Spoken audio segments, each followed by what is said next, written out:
Makadi Prophet. Murume ari kuita sei? Ari kungondiignore asimbotaura neni. Asi kasonge kuti Gaga 2 minutes kanorei chaizvo. Kanorei Gaga 2 minutes. Gaga. Kupati kwatakanga tiri kairidzwa vanochinzwa itai Gaga. Vanhu vachiti magaga, maspeech, magaga, maspeech. Isi takuti tiprofite makawanda tutoriwo magaga 2 minutes, Gaga 2 minutes, Gaga 2 minutes. Now mama, imimi muri kuda kunyepera kudzongaira. Imimi muri kutaura kuti hamusi kuziva kuti murume ari kukuignorerei. But nai mama, Prophet. Ko imimi muri kufunga kuti Gaga 2 minutes inobuda here apa. Apa inogona kuramba kubuda. Asi rekedza ndiedza. Yeah. Now listen to me mama. Imimi problem iri kuita kuti murume akuignore asade kutaura nemi muri kuiziva. But chakuitika ndechekuti imimi nemadzenyu ndo dzamakutenda. Handiti murume wenyu imimi akakunzwa muchitaura pafoni neboyfriend. Saka what makes you think kuti murume angakufarira? Ndiri kuti murume wenyu akakubata imwe neboyfriend. Imimi ndokubva maramba kuti handizvizive.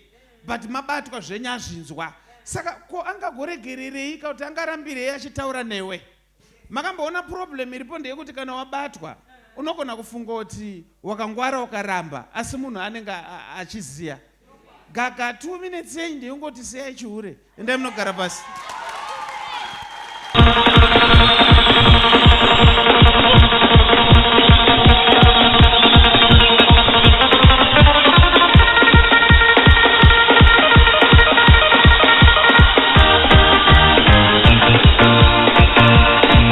Kwekwe Revival Night na Prophet T Freddy. Kwekwe Revival Night musi weFriday 29 May 2026 kubva na 9 p.m. kusvika kwaedza. Ipungwe Friday 29 May 2026 Kwekwe Sports Arena.445 off stand number 13119 Faraday Newtown Kwekwe opposite Salmona Gardens ndo patinenge tiri. Kune vanoda kuona munhu waMwari 1-on-1 mukana unenge uripo. Tibatei nhasi pa 0778 059 270 0778 059 270 WhatsApp number 0786 318 886 0786 318 886. Goodness and Mercy Ministries, the home of prophecy, deliverance, word and prayer.